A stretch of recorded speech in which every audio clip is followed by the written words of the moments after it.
The sprawling mansion sat at the edge of a quiet suburban neighborhood, its pristine gardens and towering windows a testament to wealth and order. But inside, the air was heavy with silence, broken only by the distant tick of a grandfather clock. For 14-year-old Ethan, the house felt more like a museum than a home. Ethan stood in the backyard, the sun casting a warm glow over his tousled hair as he tossed a rubber ball into the air. Bounding after it with uncontainable enthusiasm was Buddy, his beagle, whose wagging tail seemed to blur with the motion. Ethan laughed as Buddy leaped to catch the ball mid-air, his small body twisting with excitement before landing gracefully on the grass. "You've got better reflexes than me, Buddy," Ethan said, kneeling to ruffle the dog's floppy ears. Buddy responded with a happy bark, dropping the ball at Ethan's feet. The two had been inseparable since Buddy joined the family 3 years earlier. For Ethan, who often felt isolated in the vast mansion, Buddy had become his closest friend and confidant. Where Ethan went, Buddy followed, whether it was to the quiet corner of the library where Ethan loved to read, or the small creek behind the garden where he'd escaped to think. But not everyone in the house shared Ethan's fondness for the dog. "Ethan," his father's voice echoed from the kitchen window.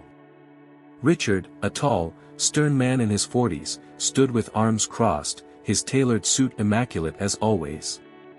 "How many times do I have to tell you? Dinner is at 6 sharp. Stop playing and come inside."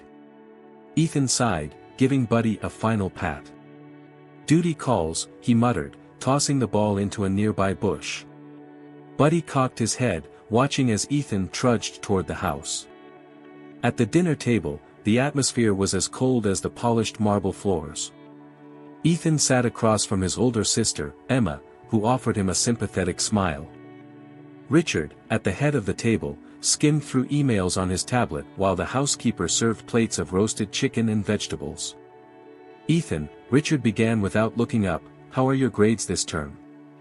"They're fine," Ethan replied, poking at his food.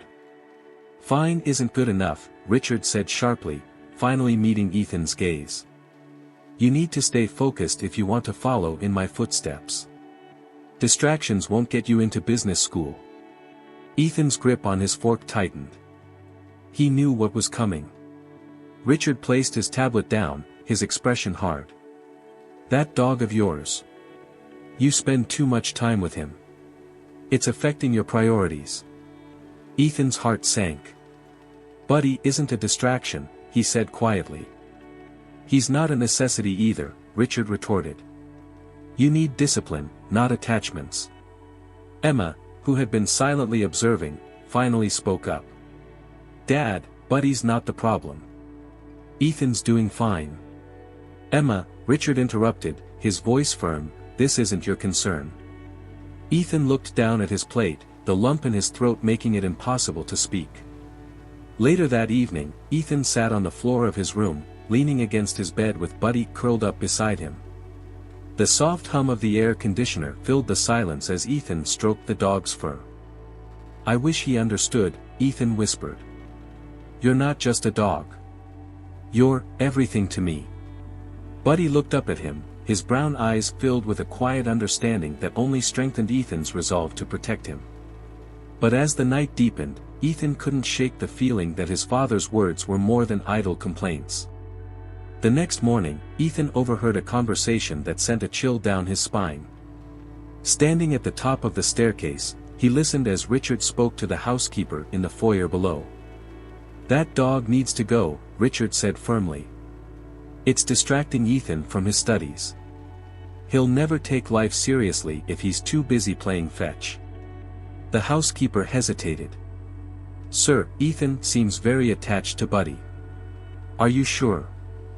"I've made up my mind," Richard snapped. "The dog will be gone by the end of the week." Ethan clutched the banister, his heart pounding. He ran back to his room, slamming the door behind him. Buddy jumped up, startled by the noise, but Ethan quickly knelt beside him, wrapping his arms around the small dog. "They can't take you away," Ethan said, his voice trembling. "I won't let them." But deep down, he knew his father's word was final. The chapter ends with Ethan lying awake in bed that night, Buddy curled up beside him. The moonlight streaming through the window casts long shadows on the walls, mirroring the growing dread in Ethan's heart. Somewhere downstairs, Richard finalizes his plans, unaware of the storm brewing in his son's mind.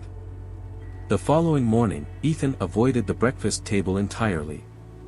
Instead, he sat on the back steps of the mansion with Buddy, staring out at the frost-covered lawn. His hands moved absent-mindedly, stroking Buddy's fur, while his mind raced. Maybe he'll change his mind, Ethan whispered to himself, though even as he said it, he knew better. His father never changed his mind. Richard found him there a short time later, stepping onto the patio with a stern expression. "Ethan, we need to talk." Ethan didn't respond, his gaze fixed on the horizon.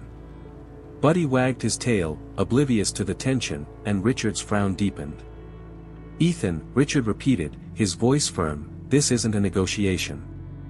That dog is leaving today." Ethan turned, his eyes wide with disbelief. "Today? You're not even giving me time to say goodbye?" Richard crossed his arms. "You've had years with him, and look where it's gotten you.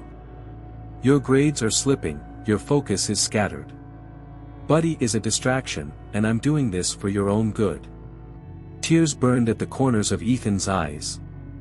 "He's not a distraction. He's my best friend. He doesn't hurt anyone. Why can't you just let me keep him?" "Because life is about priorities," Richard snapped. "You need to grow up and learn discipline. And that starts with letting go of things that hold you back." Richard gestured toward the family's black SUV parked in the driveway. "Get him in the car. I'll drive you to where he can be left safely." Ethan's voice broke. "You mean abandoned?" Richard didn't answer. Ethan looked down at Buddy, who wagged his tail, still unaware of what was happening. He wanted to scream, to fight, to make his father understand. But he knew it was useless. Richard always got his way. Emma stood at the door as Ethan carried Buddy out, her arms crossed tightly over her chest. "Dad's being unreasonable," she said, her voice low. "I'll try to talk to him." Ethan shook his head. "He won't listen. He never does." Emma touched his shoulder. "I'm sorry, Ethan. This isn't fair." Ethan didn't reply. He couldn't. His throat felt tight, and his chest ached with every step toward the car. Buddy settled into Ethan's lap as they drove, his tail wagging lazily. Ethan held him tightly, memorizing every detail, the softness of his fur, the way his ears twitched at the sound of passing cars, the faint warmth of his small body. Richard drove in silence, his expression unreadable. When they reached a wooded area on the outskirts of town, he stopped the car and turned off the engine. "This is far enough," Richard said. "He'll find a home. Someone will take him in."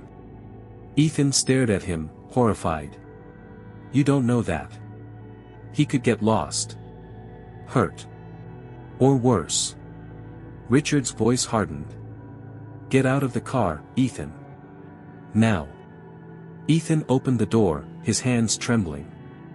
Buddy hopped out eagerly, sniffing at the grass. Ethan knelt down, pulling out a small blanket and Buddy's favorite toy from his backpack. "Stay here, boy," Ethan said, his voice breaking. "Someone will find you. You'll be okay." Buddy tilted his head, his brown eyes full of trust as he wagged his tail.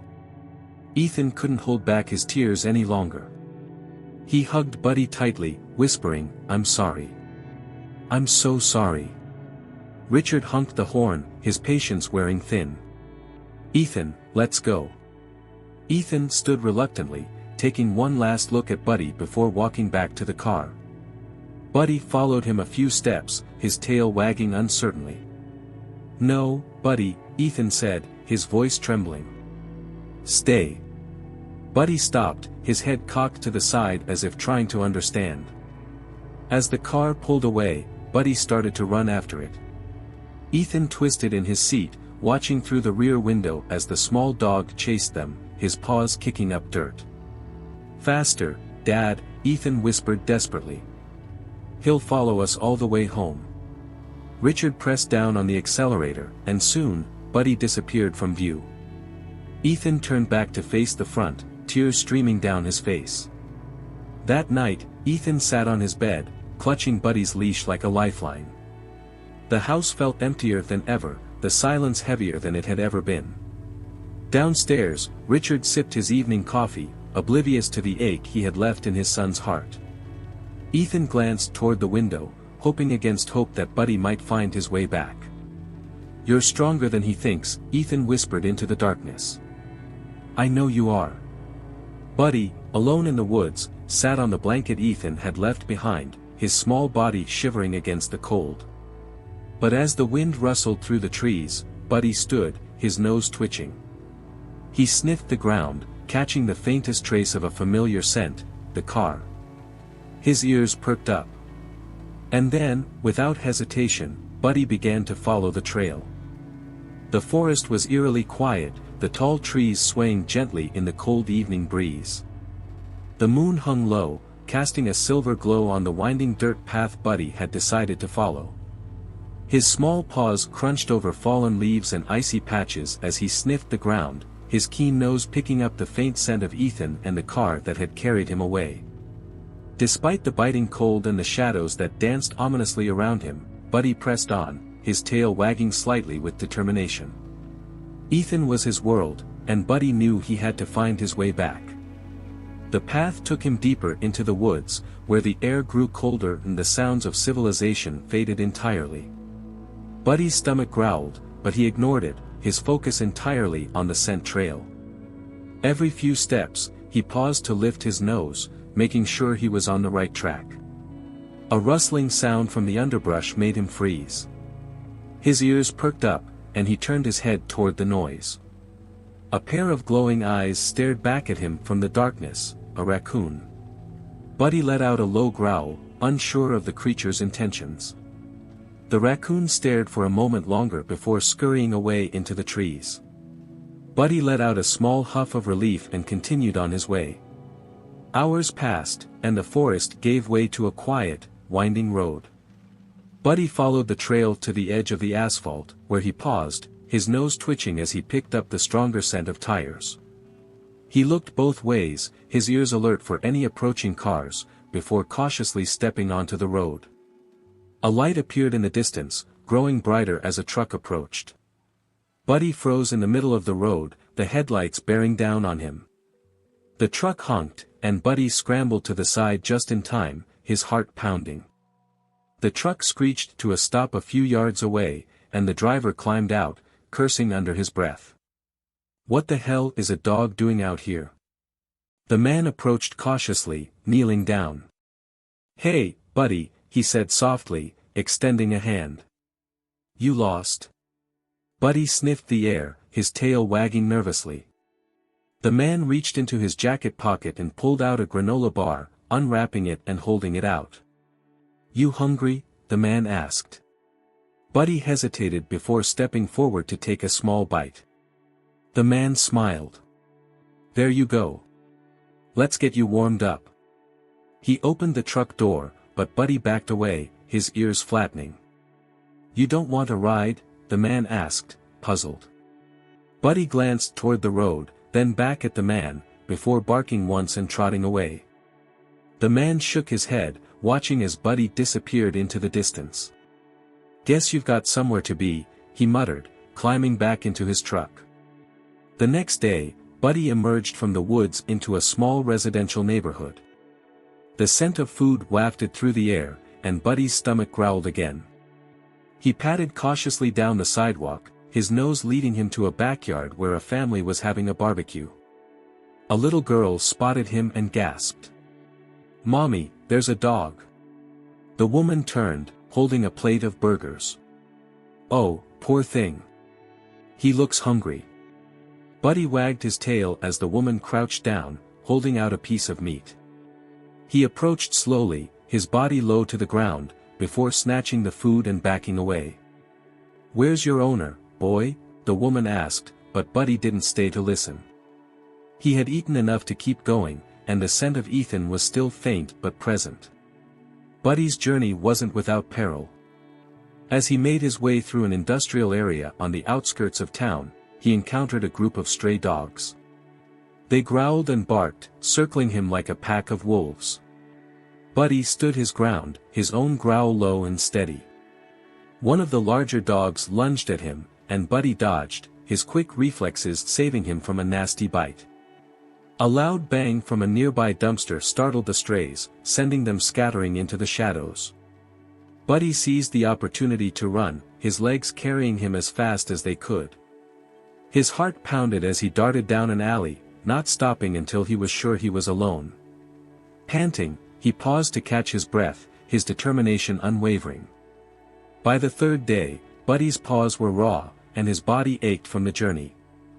The faint scent of Ethan grew stronger, spurring him forward. He recognized familiar landmarks now, the grocery store Ethan often visited, the park where they played fetch. As he approached the mansion, the sight of the grand building filled him with excitement. He barked, his tail wagging furiously as he raced up the driveway. But something was wrong. Smoke billowed from one of the upstairs windows, and the faint sound of a fire alarm pierced the air. Buddy froze, his ears swiveling toward the sound. Inside the house, Ethan and Emma were trapped in an upstairs bedroom, the flames creeping closer. Ethan coughed, his voice hoarse as he yelled for help. "Buddy?" Ethan croaked, hearing the faint sound of barking outside. Buddy ran to the front door, scratching and barking with all his might. When no one came, he darted toward the neighbor's house, barking incessantly. A man opened the door, startled by the commotion. "What's going on?" Buddy barked again, turning to run back toward the mansion before looking over his shoulder. The man followed his gaze and gasped. "Fire! Call 911. The flames licked hungrily at the edges of the mansion's roof, their fiery glow reflecting in the night sky. Smoke poured out of the upstairs windows, thick and suffocating, as Ethan and Emma huddled together in a corner of her bedroom. Emma wrapped her arms around Ethan, trying to shield him from the growing heat. "Stay low," she instructed, her voice strained from coughing. "Help is coming." Ethan's eyes stung as tears and smoke blurred his vision. Through the window, he could just make out the faint shape of Buddy, darting back and forth outside the house. His barking was relentless, a sound of pure desperation that cut through the crackling of the fire. "Buddy," Ethan whispered, his chest tightening. He came back. Emma followed his gaze, her own eyes widening. "He's trying to help us." Outside, Buddy was a blur of motion, running between the house and the neighbors' yards. He barked furiously, jumping and scratching at doors until people finally stepped outside. One of the neighbors, an older man named Mr. Clark, was the first to react. He hurried toward the edge of his property, his phone already in his hand. "Is that the Rodriguez house?" he asked aloud, his voice tinged with panic. Buddy barked again, turning toward the mansion and running in circles as if urging Mr. Clark to act faster. "All right, boy, I see it," Mr. Clark said, dialing 911. "There's a fire at the Rodriguez residence. 2 kids might be inside." Buddy ran back to the mansion's front door, barking and pawing at it desperately. He could hear Ethan's faint voice upstairs, and the sound drove him into a frenzy. Within minutes, the wail of sirens echoed through the neighborhood. Fire trucks screeched to a halt in front of the mansion, and firefighters leaped into action, unrolling hoses and assessing the blaze. Buddy didn't leave his spot near the door, barking until one of the firefighters noticed him. "Looks like we've got someone trying to help," the firefighter muttered to his partner. Another firefighter approached Buddy cautiously, crouching down. "What's wrong, boy? Are there people inside?" Buddy barked and bolted toward the side of the house, stopping near the bushes under Ethan's window. The firefighter followed, peering up to see 2 figures pressed against the glass. "We've got 2 trapped on the 2nd floor," he shouted. Inside, Ethan and Emma heard the firefighters' voices below and felt a surge of hope. Emma waved frantically, trying to catch their attention. "They see us," she said, pulling Ethan closer to the window. Ethan nodded weakly, his breathing shallow from the smoke. He could still hear Buddy barking below, and the sound gave him strength. "They'll get us out," Emma said, though her own voice wavered with uncertainty. The firefighters worked quickly, setting up a ladder to the second-floor window. One climbed up as the others focused on containing the flames that had already engulfed half the house. Ethan was the first to be carried down, coughing and clutching his chest as fresh air filled his lungs. When his feet touched the ground, he looked around wildly, his heart racing. "Buddy," he called out, his voice breaking. Buddy emerged from the bushes, his tail wagging furiously as he sprinted toward Ethan. Ethan fell to his knees, wrapping his arms tightly around the dog. "You came back," Ethan whispered, tears streaming down his soot-covered face. "You found me." Buddy licked Ethan's face, his body trembling with relief. Emma was next to be rescued, and the siblings were quickly checked over by paramedics. Though shaken, they had escaped with only minor burns and smoke inhalation. Richard arrived moments later, his face pale as he stepped out of his car and ran toward his children. "Ethan." "Emma." Ethan looked up at his father, his expression a mixture of exhaustion and anger. "We're fine," he said bluntly, still holding on to Buddy. Richard's eyes widened as he noticed the dog. "Is that Buddy?" Emma stepped in, her voice sharp. "Yes. The dog you made Ethan abandon. He saved our lives." Richard stared at Buddy, speechless. The weight of Emma's words seemed to hit him like a physical blow. As the fire was brought under control, neighbors gathered around, murmuring about the bravery of the small dog who had alerted them to the danger. Mr. Clark approached Richard, shaking his head in disbelief. "That dog is a hero," Mr. Clark said. "If he hadn't woken me up, I don't know what would have happened to your kids." Richard looked down at Buddy, who stood protectively in front of Ethan. For the first time, Richard saw the dog not as a distraction, but as the very thing that had kept his family together. "Thank you," Richard said quietly, though he wasn't sure if he was speaking to Mr. Clark or to Buddy. Buddy wagged his tail, leaning into Ethan's side. As the paramedics prepared to take Ethan and Emma to the hospital for observation, Richard lingered by the charred remains of the mansion, his thoughts heavy. He glanced back at Ethan, who was sitting on the back of an ambulance with Buddy curled up in his lap. In that moment, something shifted within Richard. He realized that his strict rules and rigid expectations had blinded him to what truly mattered. He approached Ethan slowly, kneeling beside him. "Ethan," he began, his voice softer than Ethan had ever heard it, "I was wrong. About Buddy. About everything." Ethan looked at his father, surprised. Richard placed a hand on Buddy's head, stroking his fur gently. "This dog isn't a distraction. He's a part of our family. And I promise you, he's never going anywhere again." Ethan's eyes filled with tears, and he nodded.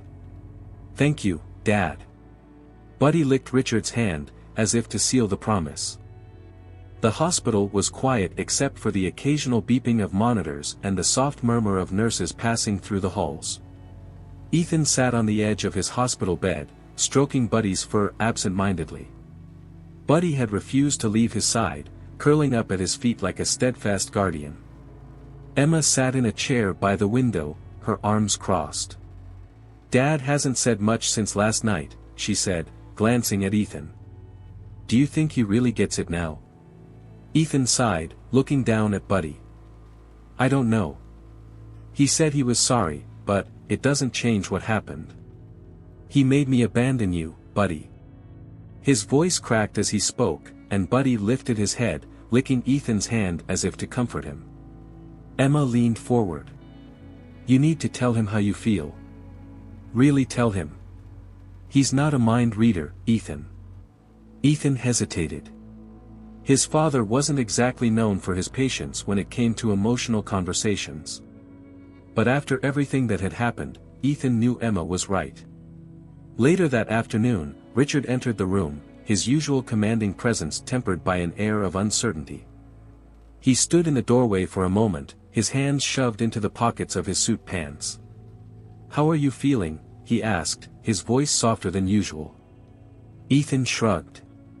"Better, I guess." Richard stepped closer, his eyes flicking toward Buddy. The dog tensed for a moment, then relaxed when Ethan placed a reassuring hand on his head.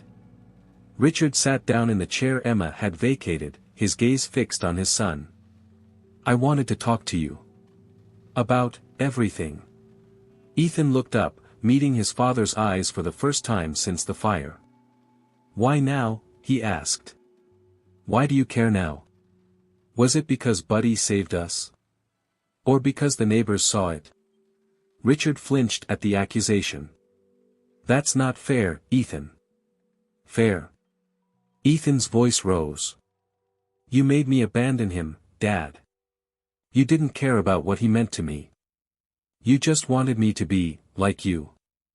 Perfect and focused Anne." "I was trying to help you," Richard interrupted, his tone defensive. "I thought I was teaching you discipline. Responsibility." "You weren't teaching me anything," Ethan shot back, his voice trembling. "You were just controlling me. You don't care about what I want. You don't care about anything except your stupid rules." Richard's jaw tightened, but he didn't respond immediately. Instead, he leaned back in his chair, his hands gripping the armrests. Ethan continued, his words spilling out in a torrent. "Buddy was the only thing that made me happy in that house. He's my best friend. And you didn't care. You just wanted to get rid of him like he was nothing." The silence that followed was heavy, broken only by Buddy's quiet whine. Richard looked down at the floor, his shoulders slumping slightly. "You're right," he said finally, his voice low. "I didn't care. Not the way I should have." Ethan blinked, startled by the admission.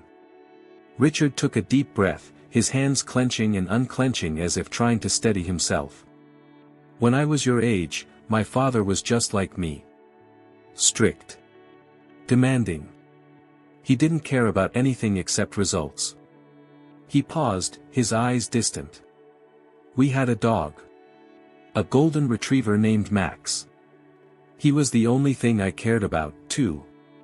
And one day, my father made me take him away. Said he was a distraction." Ethan's heart twisted as he listened, the anger in his chest giving way to something softer.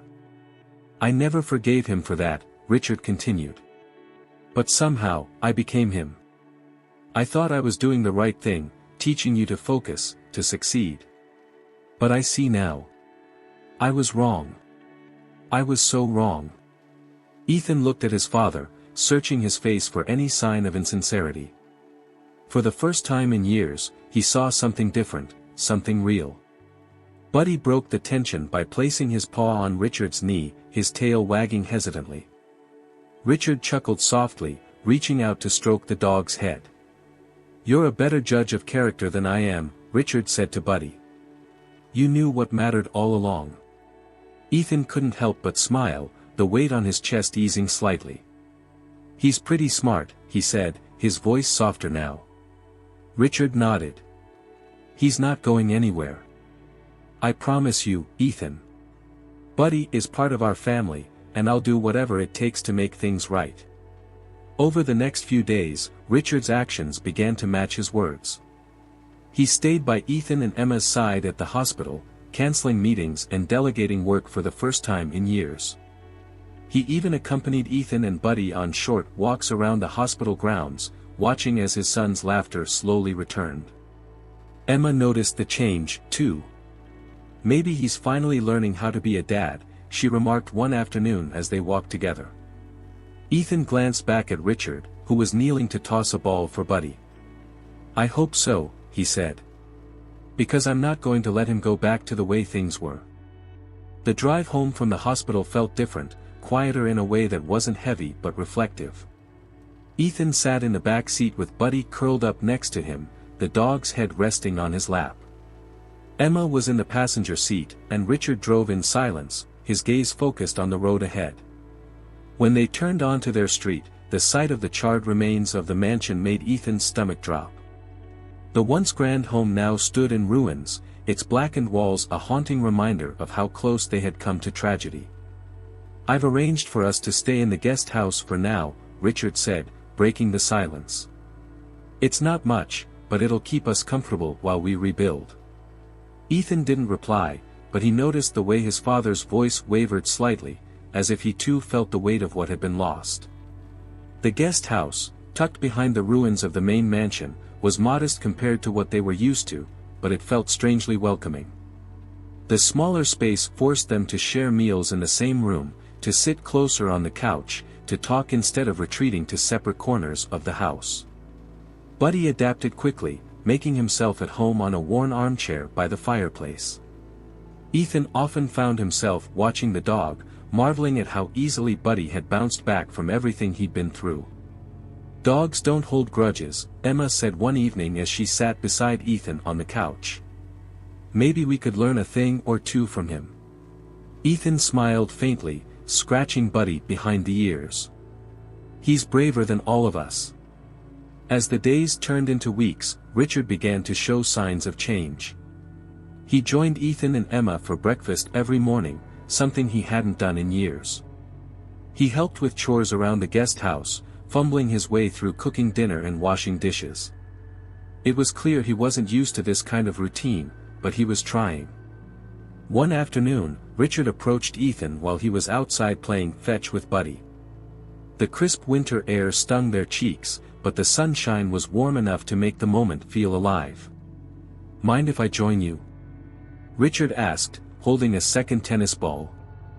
Ethan hesitated, then nodded. "Sure."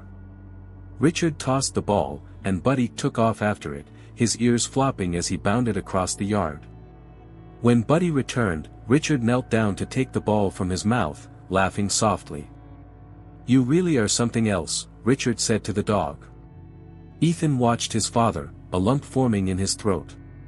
"He saved us, you know. If it weren't for him." "I know," Richard said, meeting Ethan's eyes. "And I'll never forget it." One evening, while the family was sitting together after dinner, Richard cleared his throat, signaling that he had something important to say. "I've been thinking a lot about what happened," he began, his hands clasped tightly in his lap. "Not just the fire, but everything before it. The way I've treated all of you." Ethan and Emma exchanged a glance, unsure of where he was going. "I've spent so much of my life trying to control everything," Richard continued, his voice heavy with regret. "I thought that was the only way to ensure success, to protect you from failure. But I see now that I was wrong. I pushed you away when I should have been pulling you closer." Emma spoke first. "It's not too late to fix things, Dad. But it has to start with you actually listening to us." Richard nodded, his eyes filled with sincerity. "I want to change. I don't want to be the kind of father who makes his son give up the one thing that makes him happy. I don't want to be the kind of man who forgets what really matters." Ethan swallowed hard, his emotions bubbling to the surface. "You can't just say it, Dad. You have to mean it. You have to show us." "I will," Richard promised. "Starting now." True to his word, Richard began taking small but meaningful steps toward repairing their family dynamic.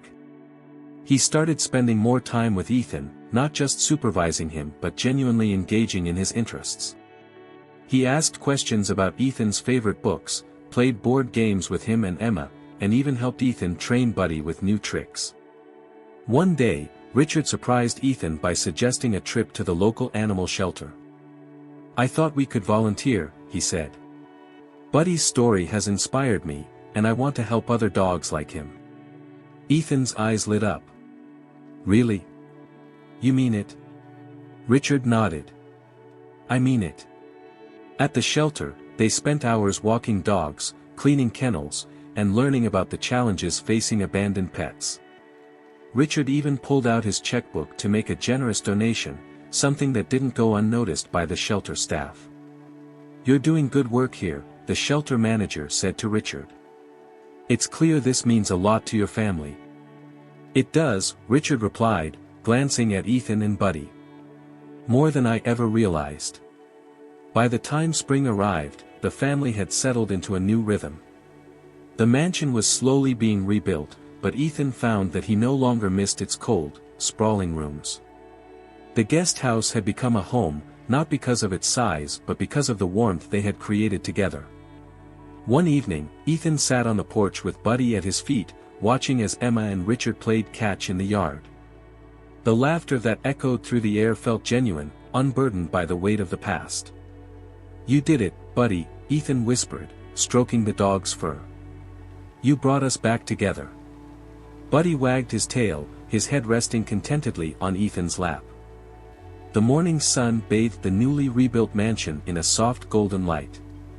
Though the structure was grander and more pristine than ever, it no longer felt cold or imposing.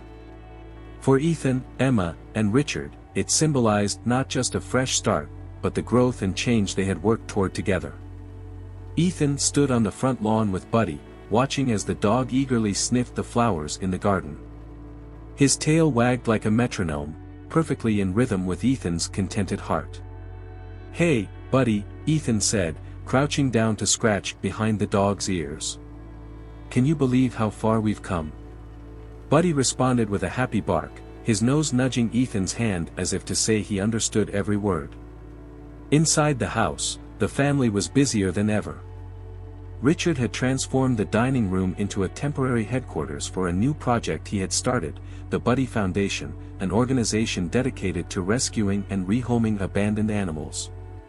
Inspired by Buddy's journey, the foundation had already helped dozens of dogs find loving homes, and their story had captured the hearts of people across the country. "This is incredible," Ethan said as he looked over a stack of thank you letters from families who had adopted pets through the foundation. "I can't believe Buddy's story has touched so many lives." Richard, who was sitting across the table, smiled. "It's all thanks to you, Ethan. If you hadn't stood up for Buddy, if you hadn't taught me what really matters, none of this would have happened." Ethan shook his head. "Buddy taught us both, Dad. He's the real hero." Richard leaned back in his chair, his eyes thoughtful. "He really is." The impact of Buddy's story extended beyond the family. Local news outlets had covered the fire and Buddy's heroic actions, sparking a wave of interest in animal welfare. Schools invited Ethan to speak about his experiences, and he quickly became an advocate for both rescue animals and kids who felt like their voices weren't being heard.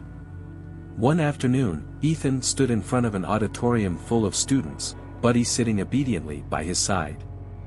As Ethan shared the story of how Buddy had saved his family, not just from the fire but from the emotional distance that had divided them, he noticed tears in the eyes of some of the audience members. "Buddy taught me something important," Ethan said, his voice steady and heartfelt. "Love isn't just about words or gestures. It's about being there, even when it's hard. Even when it feels like no one's listening. He reminded me that we're all stronger when we stick together." The audience erupted into applause, and Buddy barked happily, wagging his tail as if he knew the ovation was for him. Back at home, Emma had found her own way to contribute. She began volunteering at the shelter, working with shy and traumatized dogs to help them build trust. Watching the animals slowly come out of their shells reminded her of how far her family had come, and it gave her a renewed sense of purpose.